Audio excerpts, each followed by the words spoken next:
Hai, selamat malam. Eh, Seperti biasa, Anda siap-siap ya menghadapi pertempuran yang luar biasa ini. Ribetnya saya dengan Dokter Ibu seperti biasa. Selamat malam. Kita akan bicara soal moral landscape. Tadi saya udah undang Dokter Ibu, cuman mungkin belum nongol atau udah, cuma dia pura-pura nggak tahu. Saya juga nggak tahu. Nanti kita cek karena dia suka gitu kan, kalau ke saya suka ngamuk, tapi nggak apa-apa, itu kebiasaan baik sebenarnya. Topik yang ditunggu-tunggu, yes, tapi emang agak susah bukunya, terus bacanya juga bulat, saya juga pusing, tapi nanti kita tanya, mungkin dokter punya penjelasan yang lebih oke gitu ya, yang lebih apa namanya, scientist tapi juga mudah. Biasanya kan science begitu ya harusnya. Halo dok, oke, aku ini ya, aku add ya.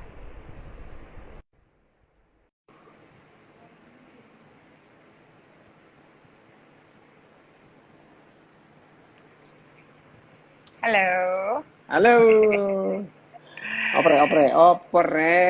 Opore gitu Ya kan, apa? ini omongan kita bakalan ngomongin sesuatu yang agak ya berat tapi enggak, tapi ya berat lah gitu ya, karena bukunya susah ya men, ya astaga. Cuma memang kalau kita bahas ini banyak orang yang mungkin akan terobrak-abrik gitu ya perasaannya gitu. Jadi sebelumnya Ya, minta maaf mm, dulu gitu.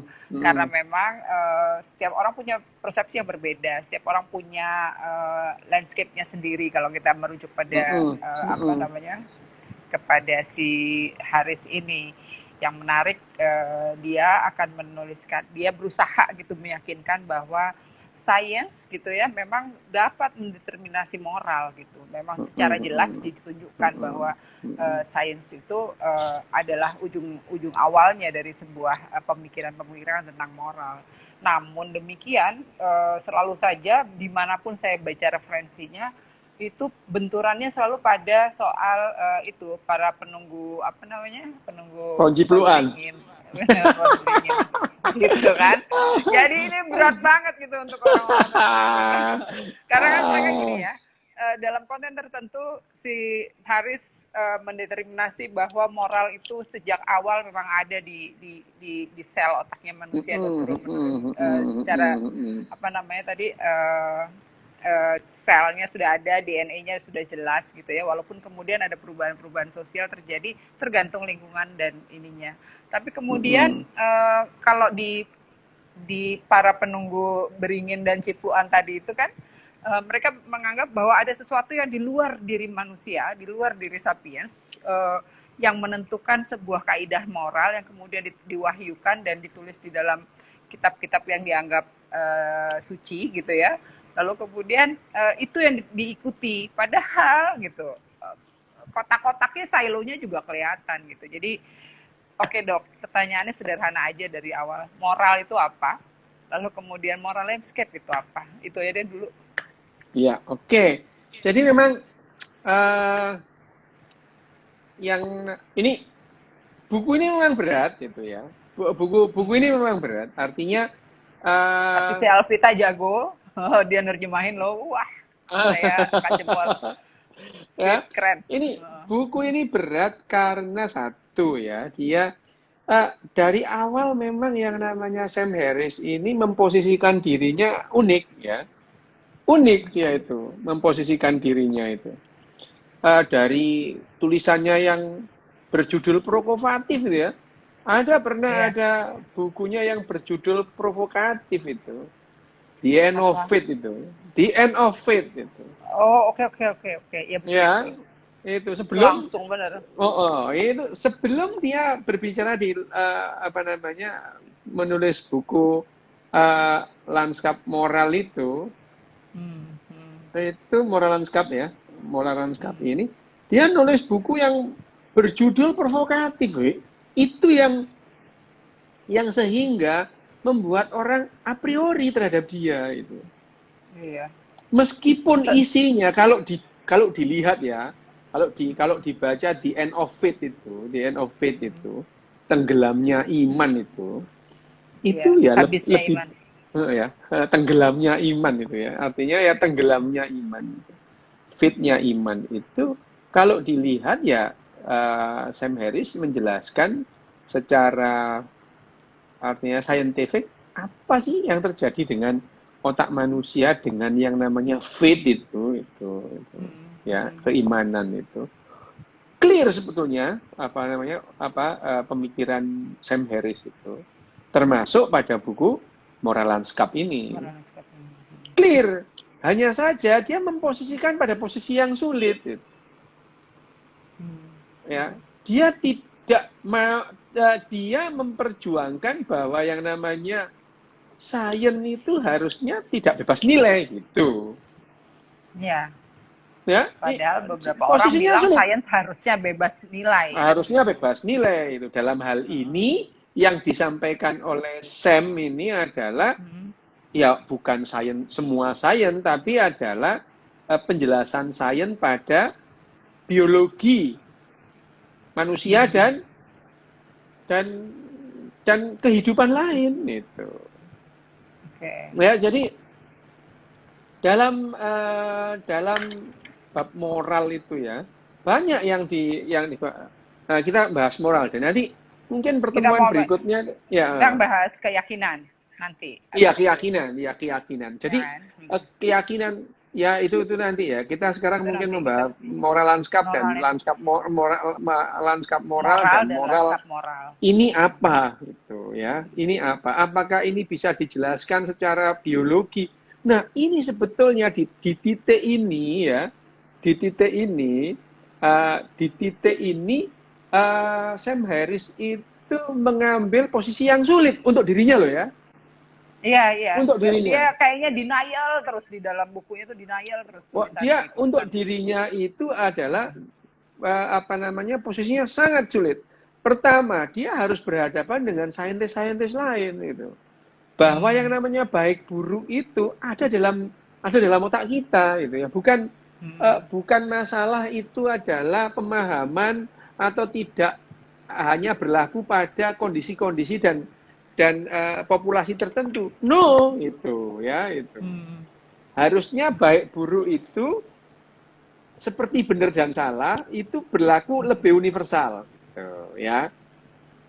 Kalau memang ukuran moral sekarang saat ini yang dipegang pedes-pedes di seluruh dunia ini ya memang akhirnya moral itu tergantung tempat dan waktu itu. Iya, betul. Moral di Jawa sekarang berbeda dengan moral di Jawa abad ke-16 misalnya, ya gitu. Iya, betul. Ya. Misalkan moral di Sumatera sekarang dengan di Jawa sekarang beda. Jadi tempat dan waktu itu membuat moral itu berbeda itu. Iya, lokasi juga berbeda. Nah, itu yang membuat Contoh dulu, Dok. Contoh paling gampang deh. Paling gampang ya. Moral yang berbeda itu di Jawa kalau kamu ya kamu di Solo di Jogja terus makan glegeken nggak sopan itu ya nggak sopan tapi kalau kamu di Simalungun di Sumatera Utara sana waktu kamu dijamu terus kamu menghargai yang menjamu itu adalah ekspresi ungkapan menghargai yang menjamu dalam waktu yang sama tempat yang berbeda itu moral nilainya berbeda itu. Ini padahal deket nih, masih satu area Indonesia. Satu area itu, satu area. Berbeda gitu kan. Ya, coba kamu itu nang pasar mana ya di pasar lu enggak usah ini ya. Kamu di Jogja gitu ya. Di Jogja di Malioboro gitu. Di Malioboro gitu ya. Pasar gitu. Kembang. Pasar Beringharjo terus kamu bilang, "Jancuk, lu kamu dipentelingi orang pasar kamu." Tapi kalau di Surabaya, jancuk, ya apa kabarmu rek? Itu biasa itu ya. Jadi moral itu, jadi akhirnya moral ini hanya masalah ini. Belum lagi kalau tindakan gitu ya. Misalkan tindakan. Ya di satu zaman itu kan mukul anak yang tidak mau baca mantra itu kan boleh, itu harus malahan itu. Zaman siapa? Zaman kita Zaman dong. Tante. ya itu. Itu ada zamannya Ya, emang dong. ada Gitu kan? zamannya. Ada suatu zaman di mana anak yang tidak mau baca mantra tuh pukul itu ya. Dipukul Iya. itu. Nah Katanya ada sekarang hadisnya kalau juga sih. lah iya, lah kalau kamu itu sekarang itu terus kamu anakmu nggak mau baca mantra kamu pukul, dilaporin kamu ke Komnas HAM dan Perlindungan Anak.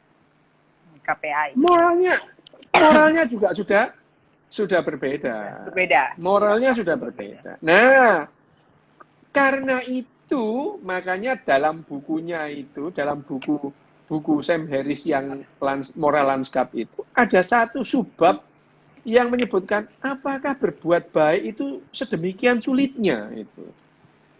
Ya, iya, benar-benar. Ya, gitu. Ya. Nah, dia membuktikan bahwa baik buruk itu tertanam di otak kita itu. Dengan penelitian-penelitiannya. Ya. Baik buruk itu tertanam di otak kita. Kita paham itu jelek itu. Kita paham. Bahkan dia mengambil penelitian juga kepada para psikopat gitu.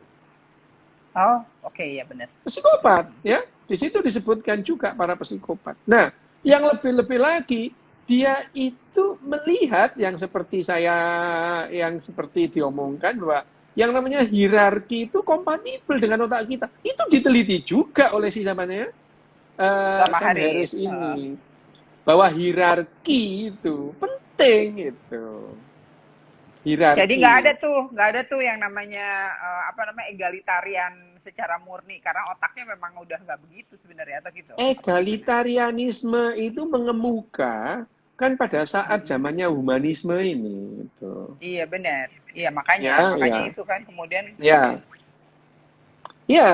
di satu sisi memang juga Sam Harris itu menekankan humanisme satu sisi, tapi dia melangkah lebih jauh daripada humanisme. Dia mengetengahkan bahwa yang namanya lanskap moral, dasar moral itu bukan hanya pada humanisme, tapi pada biologi itu. Biologi. Jadi seseorang itu yang merasakan pada saat dia berbicara tentang apakah berbuat baik itu demikian sulitnya, terus apakah yang namanya hierarki dan terus kemudian empati, dia membicarakan empati ya. Empati pada otak itu di mana? Nah, pada bab keyakinan ya nanti yang kita bahas minggu kapan deh itu ya.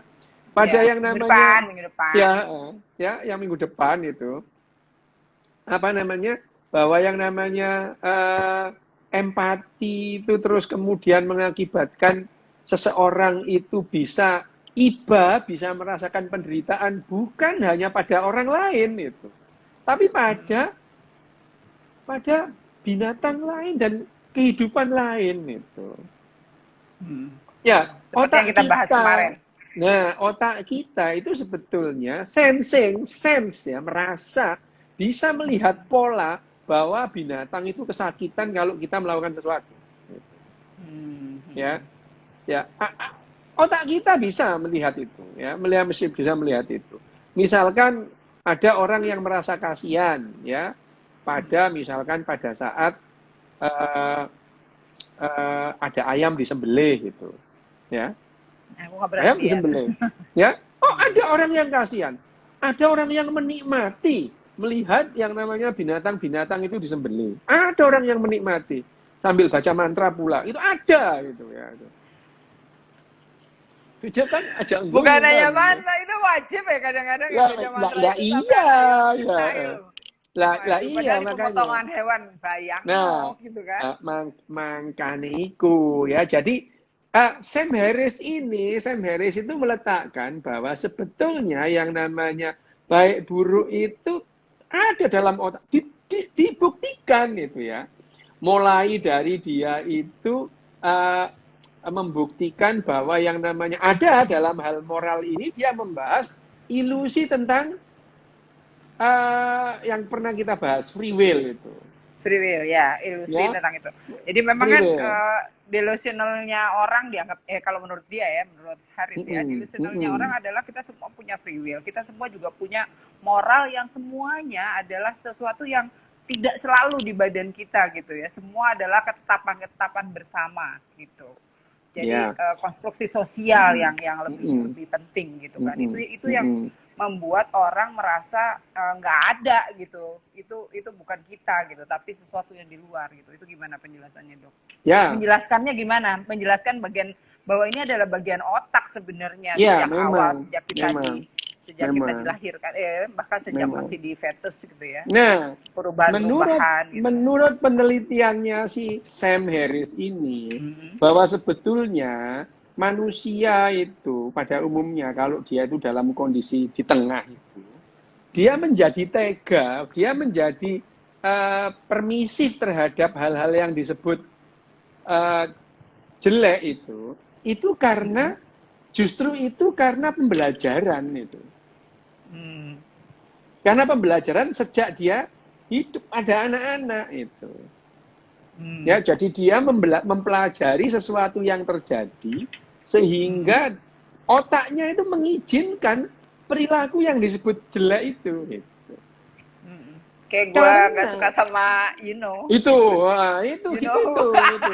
Emang itu emang kayaknya gue kamu, belajar sesuatu yang salah deh. Oke. lah iya itu ya. Jadi Oke. sebetulnya uh, manusia, bukan hanya manusia, uh, individu-individu atau binatang yang sadar itu, Mm-mm.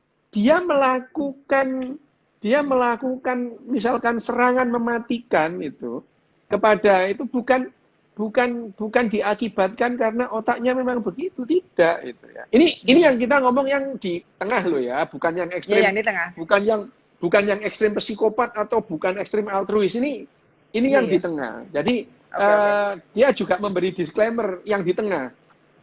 Yang Mm-mm. di tengah ini dia melakukan hal-hal yang jahat yang itu di samping memang dia punya bakat untuk itu karena sepanjang hidupnya dia bisa melakukan itu ya kan, punya Mm. kemampuan, tapi itu didrive oleh narasi. Nah, kembali lagi dia juga bilang ya, masalah narasi ini gitu ya. Meme, narasi gitu. Narasi. Jadi dia bilang otak manusia ini belajar bukan hanya dari apa yang didapatkan secara genetik, Oke. tapi Tapi dia juga itu mendapatkan informasi masukan dari diri dan lingkungannya.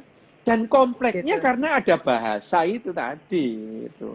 Jadi Oke. otakmu itu berkembang sejak yang namanya lahir, kamu lahir punya insting gitu ya. Kamu Iya, lahir punya betul. insting. Insting itu pada saat kamu makan, itu insting gitu. Crop Ya, brain itu. makan itu insting pada saat orang apa namanya itu adalah memori genetik bahwa kamu perlu makan itu ya. Itu makan itu Mm-mm. insting itu. Begitu lahir itu, wah cari yang namanya pada saat bayi lahir itu masih dia punya saking refleksnya. Refleks menghisap. Kalau digini kan itu menghisap gitu. Karena hanya bayi-bayi yang begitu yang mempunyai kesempatan untuk hidup lebih jauh. Yang tidak punya Oke. mati di tengah jalan gitu. Hmm. Ya. Hmm. Nah, itu Itu masih insting. insting tuh ya. Ha-ha. Insting itu, insting. Insting itu adalah hal-hal yang mendasar. Hmm. Apa namanya? Nangis pun itu adalah insting gitu ya. Nah, apapun yang kamu Jangan gitu, lakukan, gue enggak. ya, apapun yang kamu lakukan pada saat kamu tidak sadar itu insting, Hmm. didrive oleh otak emosi gitu ya. Gitu. Oke, oke. Bukan oleh otak rasional. Itu juga dibahas oleh siapa namanya? Sam Harris. Dan Haris. tapi Ha-ha. otak kita itu mendapatkan data dan kemudian mengolah data bukan hanya dari dirimu itu, bukan dari dalam aku lapar mau makan gitu. Akhirnya otak itu mendapatkan informasi dan mengolah informasi yang datang dari luar dirinya, dari dalam dirinya, dari luar dirinya, dan informasi yang paling menentukan pada otak kita sekarang ini adalah narasi, gitu. Bahasa, gitu. Bahasa ya. Dok, kok aku Bahasa. kayak kayak ini deh, apa namanya? Kayak pernah baca ini juga di gennya Mukherjee soal epigenetik. Sama nggak tuh maksudnya kontennya Sama sebenarnya? penjelasannya, cuman Penjelasannya sama. Mukherjee ini dia seorang onkolog, dia melihat dalam sudut genetik. Tapi yang namanya Sam Harris, dia ini adalah neuroscientist itu. Dia neurolog yang mempelajari neuroscience itu. Ya, dia meneliti itu. Dia meneliti dengan penelitian, semuanya itu didasarkan pada penelitian. Ya, bagaimana? Jadi ada jelasnya. Ya, seperti yang dia bikin soal itu kan, yang apa namanya pengaruh oksitosin sama ini sama apa sih namanya yang dia di penelitian pada tikus itu loh. Dopamin Dan oksitosin. Dopamin ya, dopamin. Nah, iya nukleus berubah kan? Iya itu. Dia itu melanjutkan penelitian yang ada tahun 63 mengenai memori pada tikus, terus kemudian malah menemukan emosi pada tikus itu. Jadi bahwa binatang-binatang non manusia punya emosi itu sudah sejak lama diketahui sebetulnya. Hanya saja dijelaskan secara gamblang oleh yang pertama ya generasinya Joseph Ledoux ya itu. Joseph Ledoux, terus kemudian Antonio Damasio, dan kemudian yang fenomenal ya bukunya si Daniel Goleman ya. Daniel Goleman, oke. Nah, itu. Tapi juga sejak awal si Pak filsuf Hume juga bilang gitu kan, juga menyatakan bahwa moral itu sesuatu yang berbeda dari lokasi ke lokasi. Ya kalau Hume bilang gitu itu ya seperti filsuf lain aja, kebetulan aja orang dia ngarang-ngarang tanpa dasar itu. Perbedaannya adalah pernyataan-pernyataan yang disampaikan oleh misalnya Joseph Ledoux atau terus kemudian Antonio Damasio atau Sam Harris ini berdasarkan sebuah fakta penelitian itu. Bukan ngarang-ngarang loh. Kalau kan filsuf itu kan ya mereka mempertanyakan sesuatu, dijawab itu ya itu. Nah, Hume itu nggak ngerti otak itu bagaimana itu. Ya, Hume nggak ngerti itu. Sama dengan Plato ya nggak tahu. Tapi kan kemudian banyak sekali yang membenturkan antara saintis dengan para filsuf akibatnya dengan konten seperti ini kan. Lah ya kan? emang. Gitu kan? Walaupun ada penelitiannya jelas gitu ya, tapi si para filsuf ini nggak mau dibilang filsafat sudah mati kan, belum nggak mau kan. Loh, gitu. Kalau filsuf dibilang filsafat sudah mati, itu sama dengan orang penyembah pohon cipluan dibilang penunggu cipluan sudah mati, marah mereka itu. Iya benar. Padahal padahal contoh ini bukunya si Stephen Hawking yang kedua, buku populer yang kedua The Grand Design itu. The Grand Design bukunya itu di alinea pertama dia bilang filsafat sudah mati itu. Tapi ya itu filsafat sudah mati. Ya, tapi yang dimaksud dalam hal ini dalam menjelaskan alam semesta itu ya lihat faktanya, lihat datanya, data itu kamu hitung, sudah selesai itu. Jadi kalau kamu mempunyai data tentang alam semesta, terus kamu hitung, ya itu yang benar itu. Kamu jangan ngarang-ngarang lah itu. Ya itu. Nah kalau filsafat kan memang dulu filsafat itu kan dia nggak punya yang namanya instrumen otak itu gimana, dia ngarang. Kesadaran itu ada di dalam diri apa di luar diri. Kalau kamu main video game, lah belum bulat itu ya itu. Tapi ya emang bulat juga untuk menjelaskan sementara saintis semacam Sam Harris ini dia mengatakan ini loh hasil penelitianku nih ya, kalau otaknya aku rekam kayak gini itu begini analisanya seperti ini tuh ya.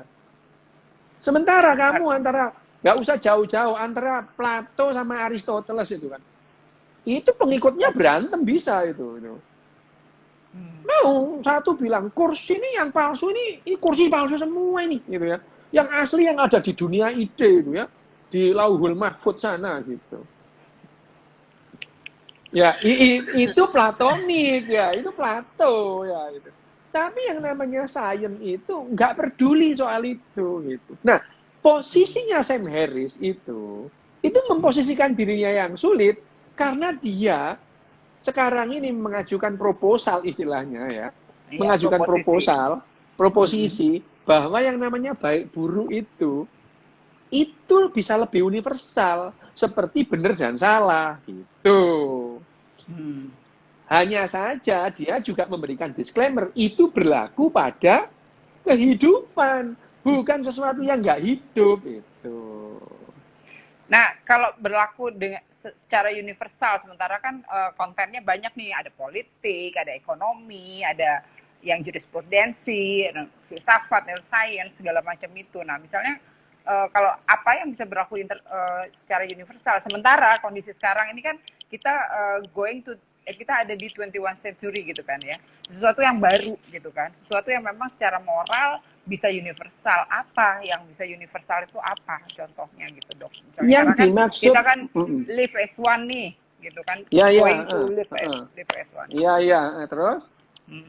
Jadi apa sih sebenarnya yang dimaksud sebagai sama Sam Harris yang bisa universal tuh apa aja gitu?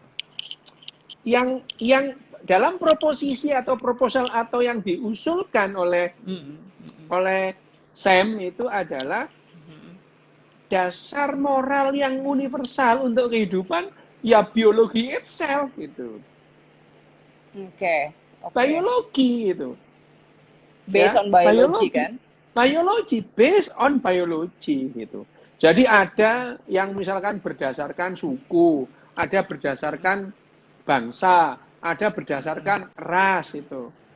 Ya, tapi ada yang berdasarkan biologi itu. Apa ini? Misalnya menjelaskan kalau kita belajar biologi, akhirnya kita bisa melihat misalnya ya, bisa melihat apakah organisme tertentu itu bisa merasa menderita, bisa ketakutan, bisa merespon sebuah ancaman sebagai emosi itu. Ya contoh misalkan sapi itu punya emosi, punya ternyata gitu. Ya, babi itu punya emosi, punya ternyata gitu. Ayam itu punya emosi, makanya kamu kalau makan babi, babinya jangan hidup ya. Belum lagi, aku lagi nunggu orang yang lagi berjanji. Nah itu ya yang namanya binatang-binatang yang punya emosi itu harus kita pertimbangkan emosinya gitu. Emosinya dipertimbangkan. Emosi enggak loh? Kentang nggak punya emosi gitu. Kentang nggak punya terima emosi. Kasih nggak apa-apa juga sih. Ya, nah sama dengan bahwa kita bilang terima kasih kepada kentang pada saat kita makan kentang. Kita paham betul bahwa kentang itu adalah kita ambil kehidupannya untuk melanjutkan kehidupan kita itu. Karena prinsipnya para frutarian itu. Ya bukan hanya begitu, tetap aja sebetulnya kita manusia itu makan bengkoang, manusia itu makan bekecot, manusia makan manusia, itu pada dasarnya sama. Sebagai binatang, untuk melanjutkan kehidupan harus mengambil kehidupan lain. Betul. Ya, karena kita binatang. Kecuali kamu tumbuh-tumbuhan, kamu bisa berfotosintesa itu ya. Emang kamu punya klorofil ya? Iya benar. Tidak itu. Tidak, pada dasarnya sebagai binatang seperti binatang-binatang lain untuk melanjutkan hidup kita harus mengambil kehidupan lain gitu. Betul dok. Tapi balik ke proposisi tadi tuh, apa yang harus otak lakukan gitu? Otaknya harus melakukan, bukannya kamu ini kok makan minum wine, bukannya itu. Kamu enggak tahu ini wine paling larang ini Petrus 82. Sorry lah tapi ya. itu enggak ini ya, enggak telan kalau yang itu. Ini kamu habis ini kamu browsing deh. Petrus 82 itu berapa harganya satu botol. Gaya lu. Nah, ya aku kok itu ya itu. Petrus 82. Iya. Oke. Gini. Ya, ini. Ya, jadi ada Anggi tuh. Anggi. Anggi. Nah, oke ya. Yaitu apa otak yang harus Otak. apa gitu ya, seperti yang Jadi kita pada pelajari saat waktu emotional sebetulnya intelligence. yang disampaikan oleh Sam Harris, yang namanya emosi kita itu adalah mengenali pola di luar otak itu sendiri, ya. Di luar otak, bahkan otak itu mengenali pola terhadap tubuhnya.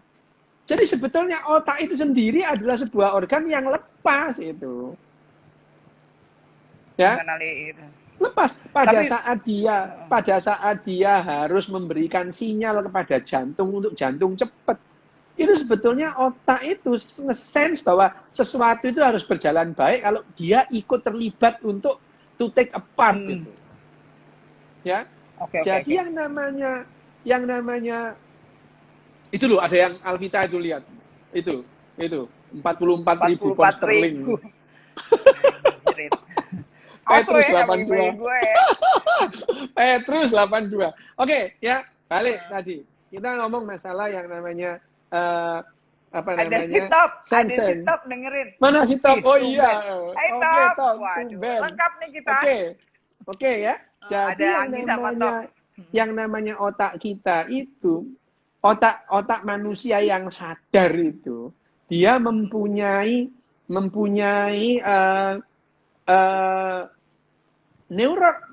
neuron cermin atau mirror neuron yang cukup sehingga dia bisa merasakan penderitaan atau bisa merasakan emosi individu lain gitu.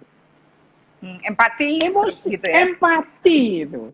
Merasakan ya, emosi, merasakan perasaan ya. Dia bisa merasakan perasaan. Mirror neuronsnya cerdas gitu ya. Mirror neuronnya banyak. Cukup. Mirror neuronnya itu cukup banyak sehingga dia bisa merasakan mirroring gitu ya. Dia bisa mirroring, dia merasakan penderitaan orang lain, penderitaan individu lain, bahkan penderitaan emosi. Dia bisa sensing emosi binatang gitu. Ya. Bahkan terbukti binatang itu bisa sensing emosi manusia gitu. Artinya memang ada dijelaskan. Itu aku udah tahu cerita itu sejak aku SMA, udah tahu, SMP lah itu ya. Tahun 76 aku udah tahu mengenai kuda yang bernama Hans gitu. Ya. Kuda yang bernama Hans di Jerman itu, ada kuda yang bernama Hans di Jerman, itu dia itu bisa ditanya jumlah-jumlahan berapa? 8 kali tambah 8 berapa dengan menghentakkan kakinya. Tek, tek, tek, tek gitu. Ya. Hans itu, kuda namanya Hans itu, tahun 1900 itu ya. Di Jerman sana itu. Ditanya, Hans, 4 tambah 4 berapa Hans? Dia menghentakkan kakinya, tek, tek, tek, tek, tek, 8 kali. Oh, semua orang tepuk tangan gitu ya. Gitu. Berarti dia sensing dan kemudian berarti dia bisa berpikir. Nah, ternyata dia kalau sendirian nggak bisa. Oh, iya itu makanya mirror neuronnya yang bekerja. Jadi dia itu pada saat melihat orang tegang, dia tidak akan berhenti kalau dia tidak sensing ketegangan orang-orang itu hilang gitu. Jadi kalau 4 tambah 4 berapa Hans? 1, 2, 3, 4. Nah, pada saat angka 8 dihentak itu, dia melihat orang-orang itu gembira. Ah bener, dia berhenti gitu. Oh, dia sensing gitu ya. Jadi dia itu bukan tahu matematika, dia itu hanya sensing emosi bedes-bedes di sekitarnya yang menyaksikan dia itu, yang lebay gitu. Apa sulitnya 4 tambah 4 itu anak TK juga ngerti gitu. Tapi kan manusianya dengan kelebayannya melihat kuda kayak gitu wah ini. Itu kayak euforianya kemarin itu tuh apa Gurita untuk menang bola apa enggak, inget nggak? Lah iya itu. Karena mungkin Gurita itu aja. bisa sensing gitu. Sensing emosi orang-orang di sekitarnya.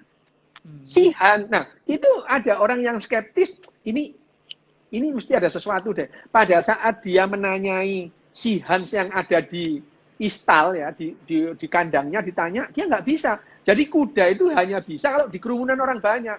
Itu macam orang kesurupan itu. Orang kesurupan itu kan nggak pernah ada orang kesurupan sendiri di kamar. Orang itu kesurupan mesti di depan orang banyak itu. Karena sense-nya itu juga, karena Nah, itu dia ngerasa tadi, perlu itu tadi. mirror-mirrornya itu Ya. tadi ya. Nah, itu. Nah, itu diteliti oleh seorang skeptik ya, dipinggirin. Nah, terus kemudian data-data yang dikumpulkan oleh itu akhirnya diketahui sekarang bahwa itu adalah emosi. Dulu nggak ngerti tahun 1900 itu si peneliti ini hanya tahu bahwa kuda ini kalau disembunyikan dari orang-orang dia nggak bisa jawab itu. Nah, Oh sekarang gitu. itu terjadi pada yang namanya apa namanya ada misalkan gajah yang diberitahu tambah berapa itu bukan karena dia ngerti matematika tapi dia sensing itu Terhadap penelitian baru gitu. Tapi dan penelitian baru itu menindaklanjuti penelitian-penelitian yang dulu. Jadi sebetulnya pada saat 1900 itu kudahan itu sudah merupakan catatan mengenai kenapa kudahan itu begitu. Catatannya itu tersedia, tapi orang belum bisa menyimpulkan gitu. Nah, sekarang pada saat kita paham yang namanya emosi itu apa, termasuk lumba-lumba. Lumba-lumba itu kan mana pernah belajar matematika, dia itu misalkan sensing 3 aja. tambah 3, 7, dia sensing emosi orang gitu ya. Dan ini dijelaskan pertama kali oleh Antonio Damasio, terus kemudian Joseph Ledoux ya, termasuk Sam Harris ini gitu ya Jadi itu. dok ya, kalau kemudian setiap orang kan karena neurocerwinnya yang cukup, lalu kemudian terjadi sensing antar ketika kemudian dia dalam di kerumunan atau di situasi sosial seperti itu, itu kemudian kan tertanam, merubah semua struktur otaknya gitu, merubah perilaku Bukan dan segala merubah, macamnya. gini, Atau otak kita itu berkembang dan kemudian otak kita itu selama dijelaskan juga itu di bukunya Antonio Damasio, di bukunya Joseph Ledoux, bahwa otak kita itu terus menyediakan konstelasi-konstelasi untuk bahasa.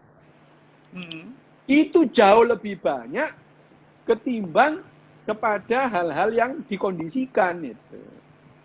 Sehingga manusia ini sampai sekarang adalah satu-satunya spesies Homo sapien ini yang belajar dengan meniru itu. Pada umumnya gitu ya. Pada umumnya itu ya. Tapi dia itu, tapi rata-rata orang nggak mau ngaku itu gitu. Yang dia mau akui adalah sesuatu yang didrive oleh semesta. Itu adalah pada saat orang itu tidak bisa menjawab apa yang terjadi dengan dirinya, maka dia menisbatkan bahasanya ini lauful mahfuz banget gitu kan, atau sampai ke Sidratul Muntaha banget gitu kan. Juga ini bahasa sudah dihindari ya. Itu jadi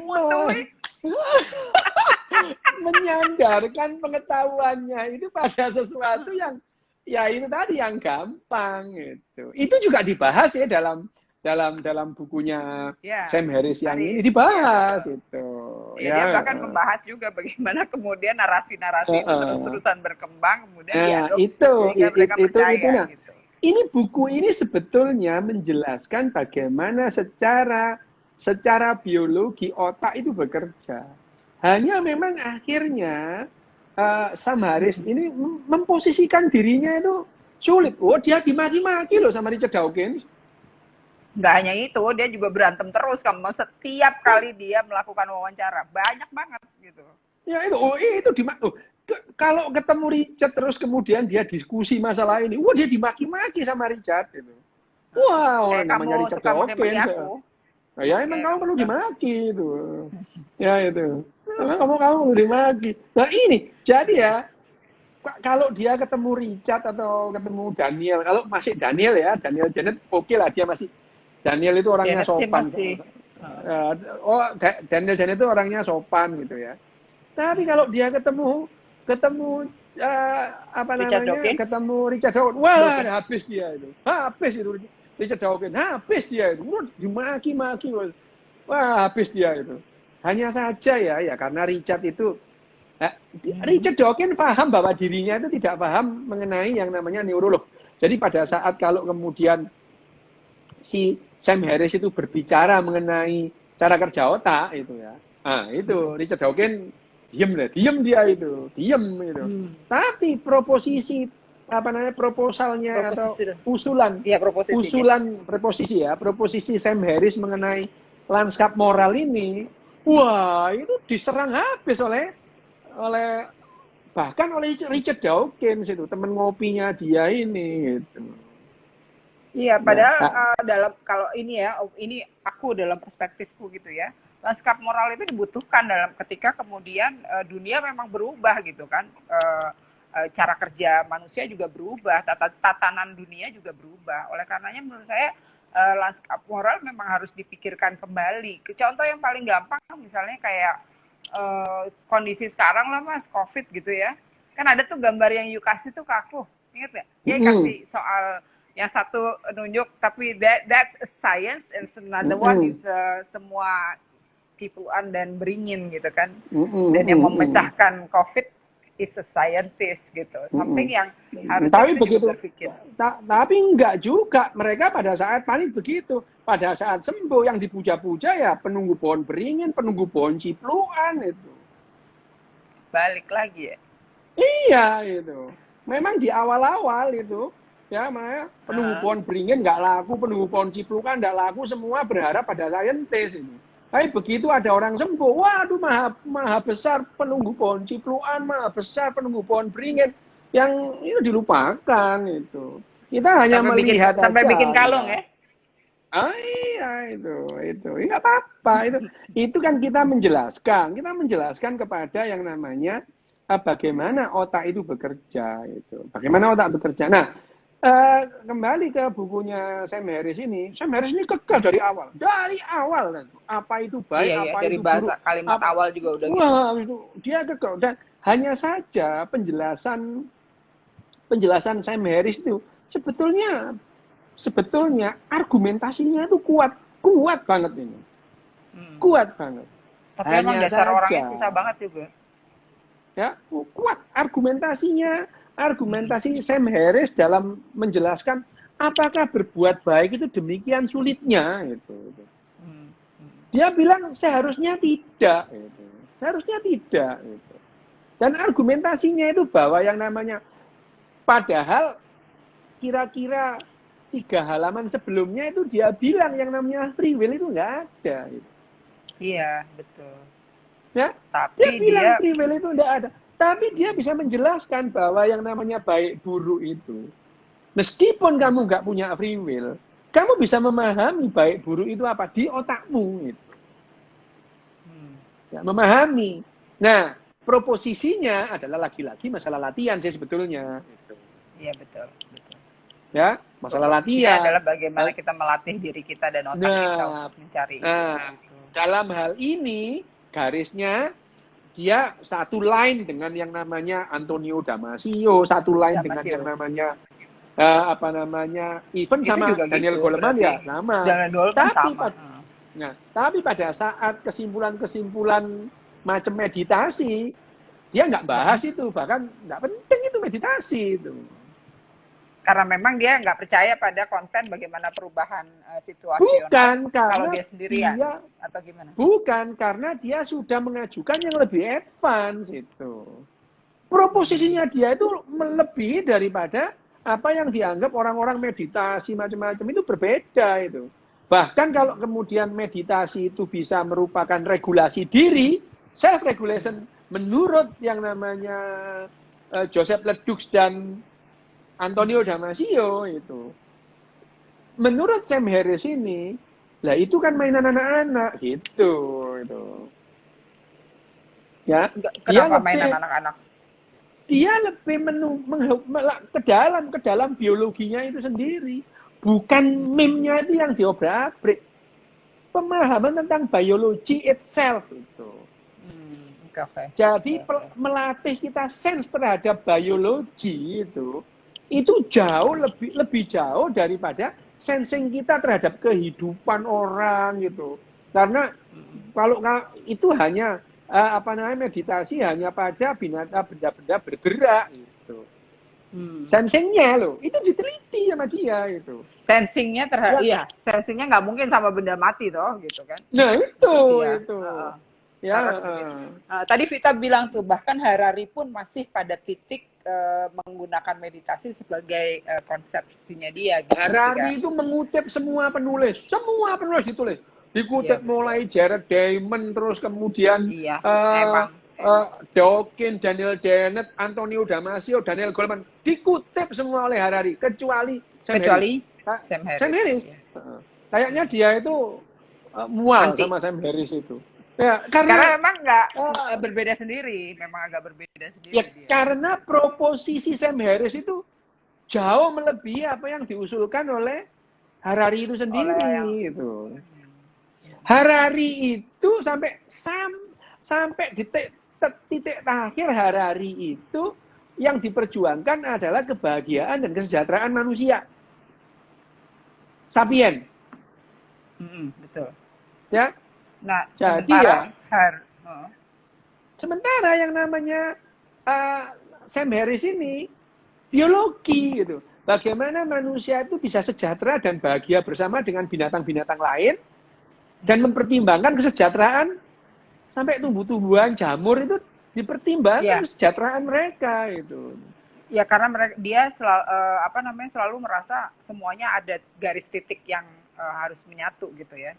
Dia ada perbedaannya, pemenuhan terhadap konten kesejahteraan dan kebahagiaan itu benar-benar sel ini gitu. Ya, Harari sendiri itu dia bukan saintis, bukan ya, bukan. Kalau Sam Harris ini dia saintis ya, dia saintis. Saintis dia itu neurolog yang mendalami soal neuroscience gitu ya. Science. Ya, neuroscience. Nah, sementara kalau Harari ini kan dia historian itu. Historian dan dia menjelaskan sebagai storyteller gitu. Oke, balik lagi ke Harris ini ya. Jadi dia memang tugas berat dia, kekehan dia gitu ya untuk kemudian meyakinkan bahwa the happiness atau kemudian kesejahteraan semuanya tergantung pada awalnya ada di sel DNA-nya, kalau kemudian terjadi pembelajaran di sekitarnya, tapi kemudian juga gagasan yang kayak gini nih dianggap selalu aja dibenturkan gitu ya, selalu dianggap tidak objektif gitu sama banyak orang, sama terutama para yaitu tadi gitu.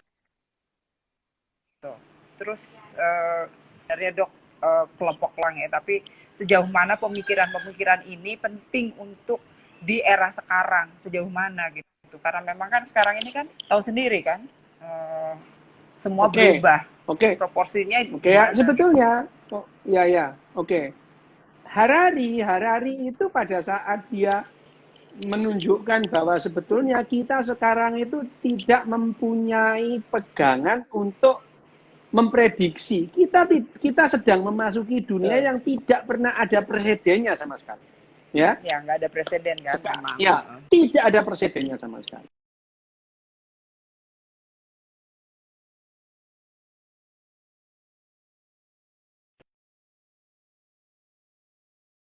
Itu yang lama. Halo, Dok. Halo. Ya, tapi Harari mengusulkan sesuatu yang sudah lama. Jadi artinya sebetulnya Harari dalam hal ini ya agak-agak itu berbeda, karena dia bilang bahwa kita sedang memasuki waktu yang belum pernah ada presidennya sama sekali. Di lain pihak dia mengusulkan hal-hal yang sudah lumrah itu.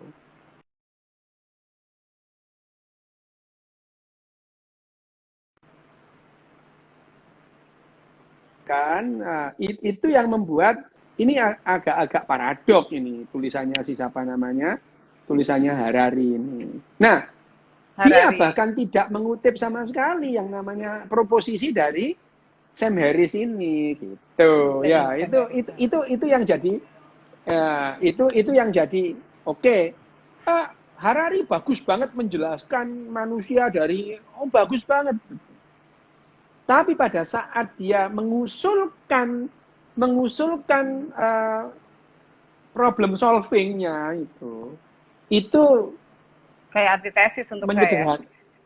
Menyederhanakan masalah. Menyederhanakan masalah. Sementara Sam Harris atau dia overwhelmed. Ya bisa begitu, bisa juga. Hanya yang disampaikan itu sederhana saja. Semua selesai dengan meditasi gitu ya. Itu. Meditasi itu adalah jawaban for everything gitu ya. Padahal jawabannya padahal pertanyaannya juga apa kok ada jawabannya ya gitu.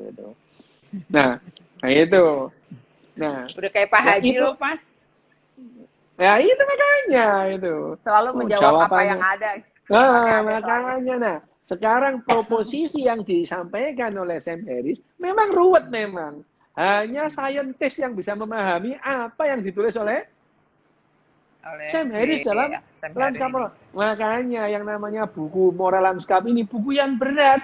Berat meskipun yang namanya Sam Harris ini sudah mencoba membahasakan dengan bahasa-bahasa populer.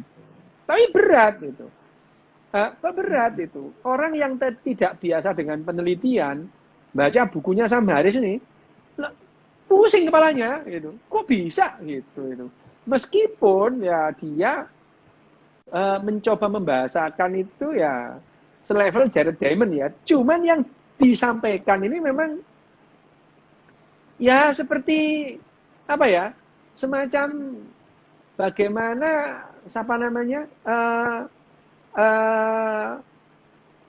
Imam Ghazali itu menjelaskan filsafat kepada orang dengan bahasa awam dalam Tahafidul Falasifahnya. Kayak gitu itu. Apa coba sekali lagi?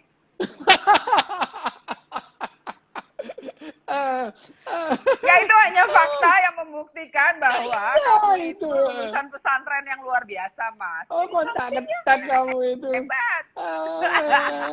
Nah iya, kalau kamu baca yang namanya Tahafidul Falasifah itu. Ya kalau kamu baca yang namanya Tahafidul Falasifah itu kan kamu yang namanya Imam Ghazali itu membahasakan bahasa-bahasa filsafat kepada orang awam itu. Lah, ya misleading itu ya. Sama sebetulnya juga... Sam Harris ini. Bukunya Sam Harris yang ini terlalu berat dibahasakan secara populer. Berat itu. Dia sendiri muter-muter sih sebenarnya kalau aku bacanya. Berat itu. Ya itu makanya ya itu yang ini bahasanya hanya saja bedanya ya. Ini kan dia berdasarkan fakta. Sementara kalau yang namanya Imam Ghazali dalam Tahafidul Falasifahnya itu kan tendensius itu. Bukan hanya tendensius, tapi belum tentu juga berbasis fakta, Mas. Kita juga belum tahu kan. Bukan begitu. Maksudnya itu persamaannya adalah bahasa sains dicobakan dalam bahasa populer. Sementara yang namanya filsafat dibahasakan bahasa awam. Kurang lebihnya seperti itu. Hanya kalau yang ini kan dia nggak tendensius Sam Harris ini. Kalau Imam Ghazali tendensius banget itu. Dalam Tahafidul Falasifahnya itu. Ya itu. Tahafidul Falasifah. Gua belajar agama lagi. Sama lagi ya nggak begitu ya udah aku pertama koneksinya kelihatan agak terlalu buruk gitu ya. Terus yang kedua waktunya juga masih 6 menit lagi gitu. Jadi menurut aku pertanyaan terakhir banget. Apa yang harus dilakukan otak kita, walaupun aku tahu misalnya pelatihan gitu ya, tapi apa yang harus kita lakukan di konten dunia seperti sekarang gitu kan? Emang benar-benar kita harus belajar biologi banget gitu kan? Kita harus belajar banget atau gimana nih dalam konten sekarang nih?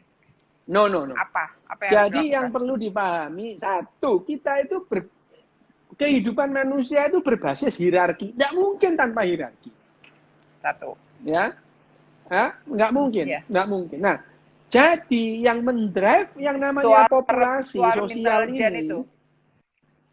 yang mendrive adalah orang yang punya hierarki di atas itu. Posisi hierarkinya itu di atas.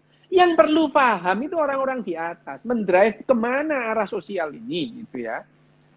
Bahkan harus orang-orang yang harus di atas itu harus paham bahwa yang namanya latihan buang popok pada saat anak masih belajar jalan itu jauh lebih penting daripada ngajarin anak itu baca mantra itu.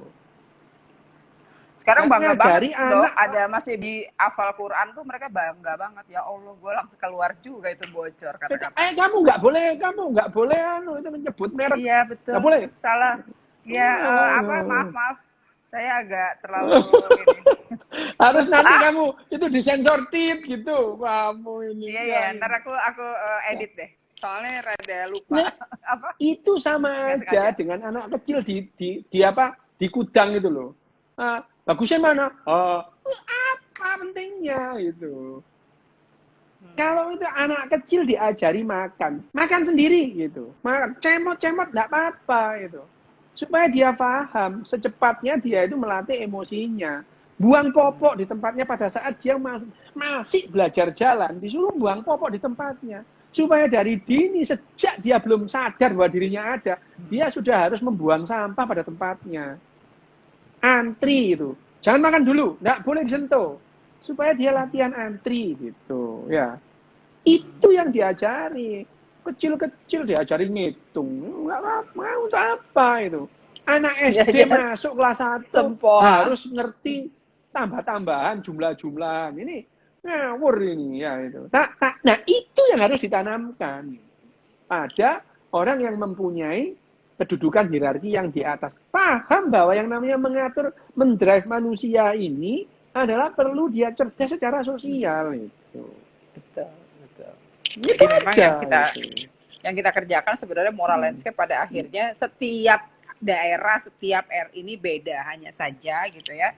Secara universal ada yang harus kita lakukan bersama, yaitu tadi tuh nilai-nilai yang sebenarnya sederhana, mengatur suara intelijennya, ujungnya tetap hierarki gitu kan, dan kemudian mendrive diri kita untuk belajar satu-satu dan melatih lah gitu untuk hal-hal yang secara social intelligence akan kita kerjakan.